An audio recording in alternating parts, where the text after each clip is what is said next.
I'm Ed Rabyd, otherwise known as the Rabyd Atheist, a former pastor turned atheist, now a compassionate anti-theist. Welcome to my channel.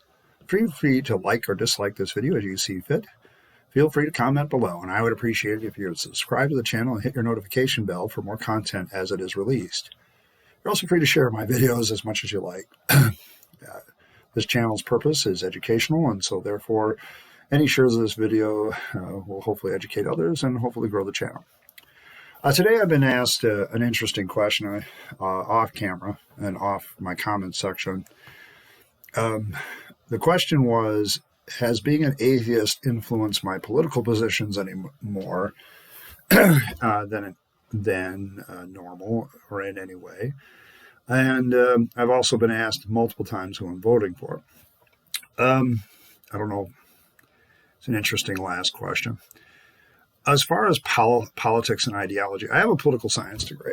It's right there on my shoulder. And so politics is something that interests me. As an atheist, though, I can say, has it influenced my politics at all that I'm an atheist? Okay, I'm going to say yes, it has. Now, in some ways, it hasn't. I want to tell you that in some ways, it hasn't influenced my politics. I'm very much an atheist, more in line with, say, Robert Heinlein and a few others, people that, where what I mean by that is I do believe that good, free citizens should be armed, and they also should be left alone. That's the libertarian side of me coming out right there. I believe very strongly that people should learn good virtues like self-reliance and industriousness and things, those are the things I've kind of taken from my paganism issues. When people ask me what I'm a pagan atheist, I say yes. The paganism part is not a belief in the supernatural gods or anything, but an idea that there are certain principles or values that human beings hold dear. And so those principles and values kind of guide my value judgments. And one of those values is self-reliance or independence. I don't believe that any person has the right to have a sovereignty over another. Now you say, well, that's an anarchist position. Yes, it is, but I'm also practical, and I realize that people need government. And I would probably also say that government results whenever we have 3 or 4 people get together and they have to make a group decision. At that point, you're going to form an ad hoc government where you make a decision and give the leadership to somebody.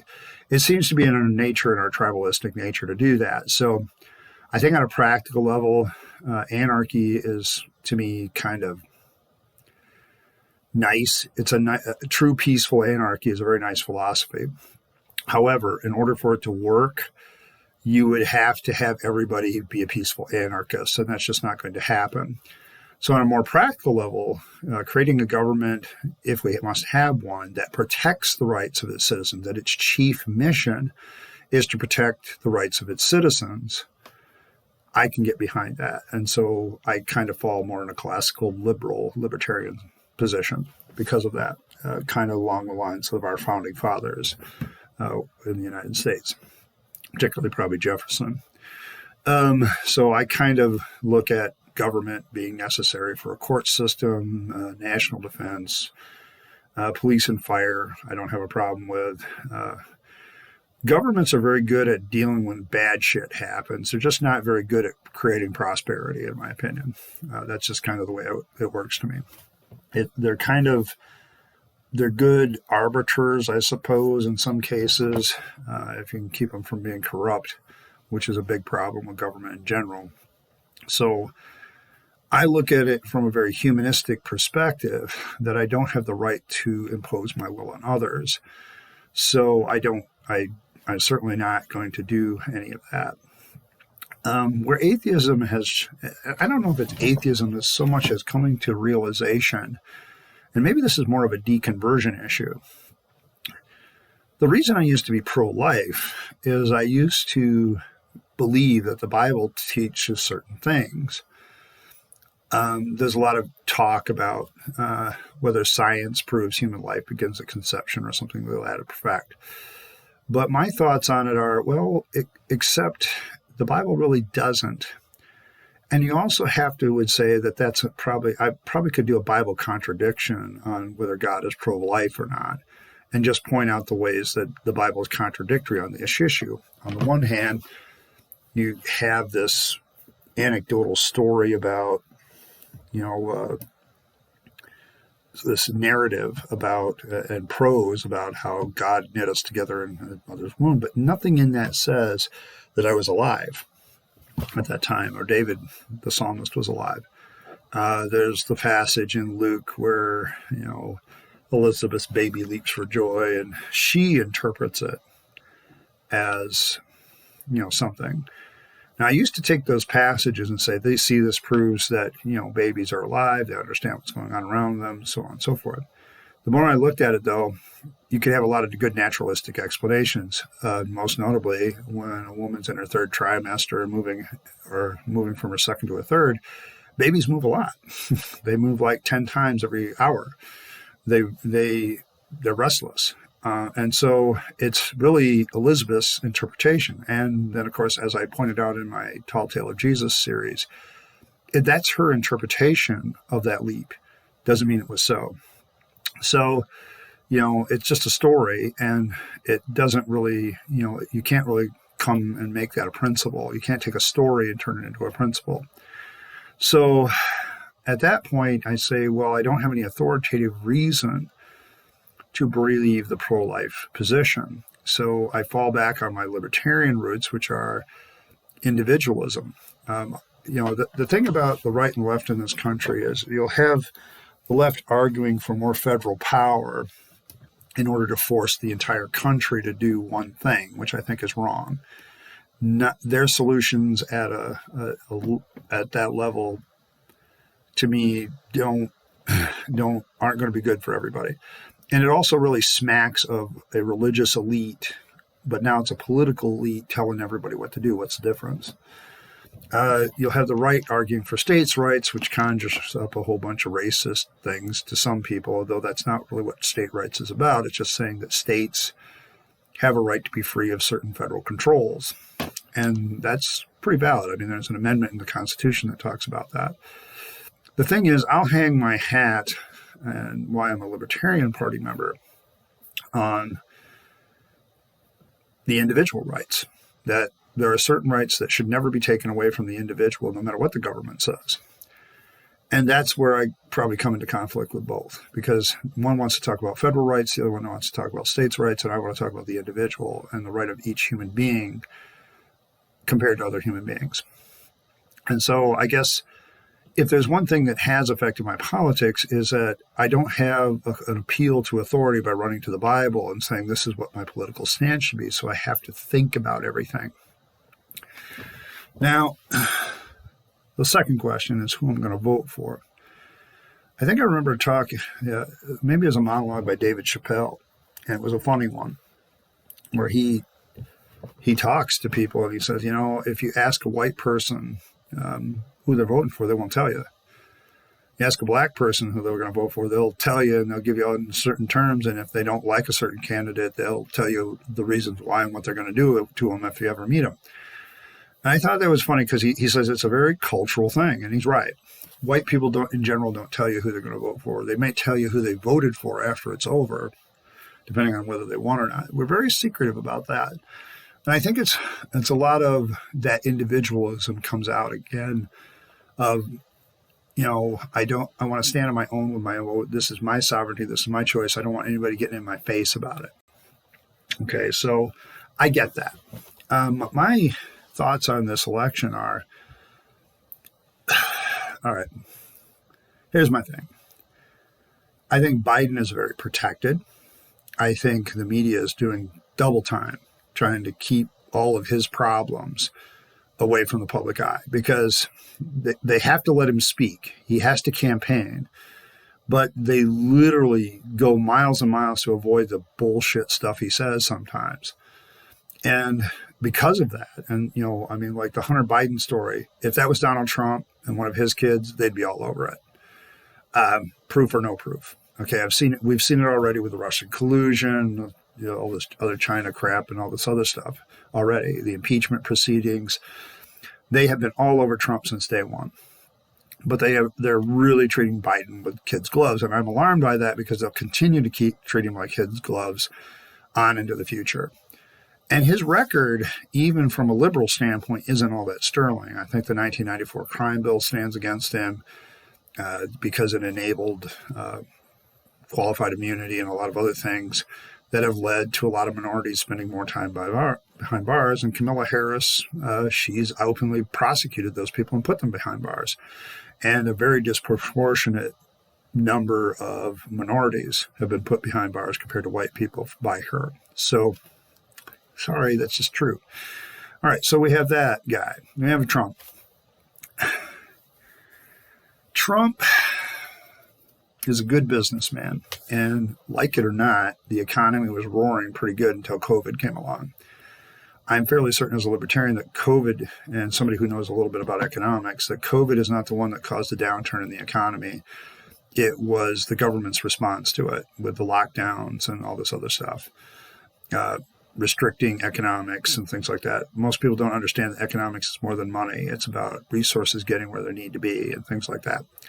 So Trump actually closed off travel from China and closed off travel from Europe in January, and the Democrats actually decried him for a month and a half until their primary basically showed, oh crap, Bernie Sanders isn't going to have a snowball's chance in hell of beating Joe Biden. And then all of a sudden they became focused on COVID because it was pretty clear that it wasn't going to be a tight neck-and-neck race for the Democratic primary. So with that done, so there's a lot more political motivations to me with COVID than anything else. It's a deadly disease, but with a 99.9% survival rate, it's really, really getting hard to call this a super deadly disease anymore. And I think either way, the whole COVID crisis is going to diminish quite a bit after the election's over. Now, a candidate you don't hear about much is the third party, Libertarian Party candidate. The Libertarian Party has the potential to get electoral college delegates in all 50 states, just like the other two parties. She does not get any airtime at all. Trump gets negative airtime. I think it's actually worse that Jo Jorgensen doesn't get any airtime. No attention is paid to her whatsoever. 4 years ago, it was the imperative to get a female in the office. It was about time. We now have a female, and it's not our first female candidate to run on the Libertarian Party. But you will find that a lot of free thinkers and atheists are libertarians, and a lot of them are behind Jo. Now, Jo Jorgensen, if you were to ask where she's left and right, if you look at social issues, libertarians tend to be very left. They're pro-choice, they're pro-LGBTQ, they're pro-individual freedom is what it is, which is also the reason why they tend to be very capitalistic. They lean more on a free market side of things, less regulation, and they also tend to be pro-gun as well.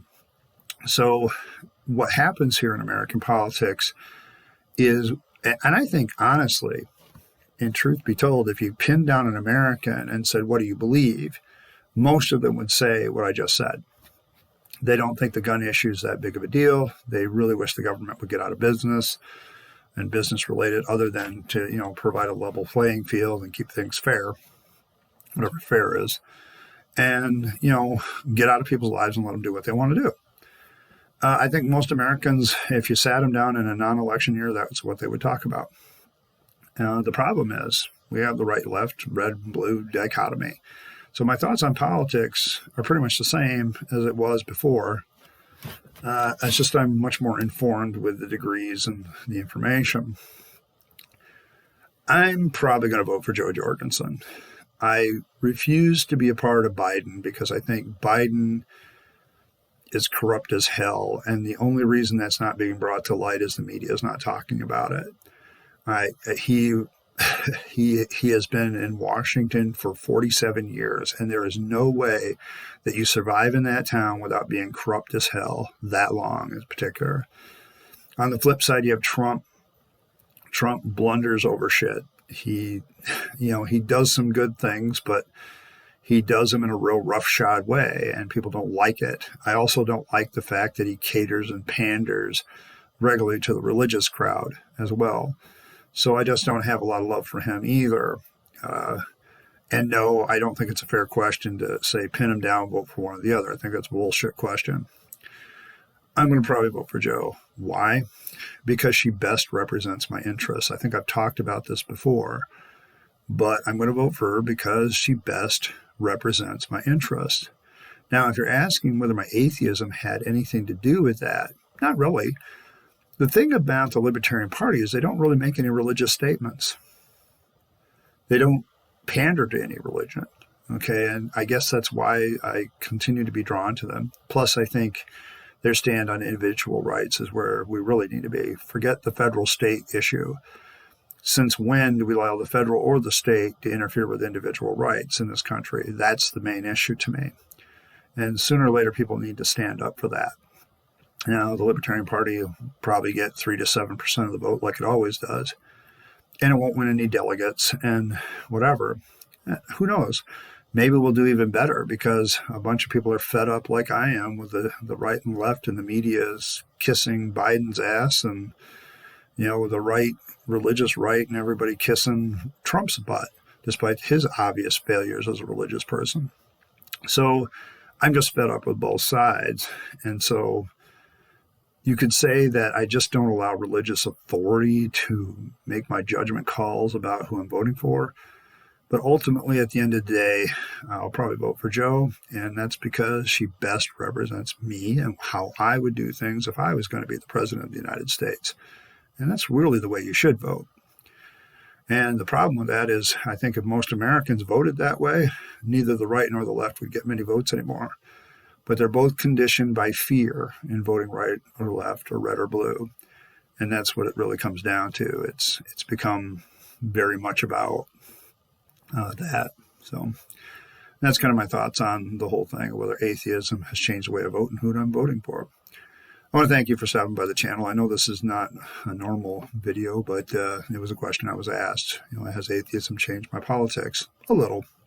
I'm much more pro-choice than I used to be, though I have some limitations on that. And I'm much more tolerant of people's individual choices in truth, not just saying so politically and saying, oh, I wish they would get over that attitude. But it's like, they have that viewpoint and they have the right to have that viewpoint. So I guess I'm a little bit more easygoing about it.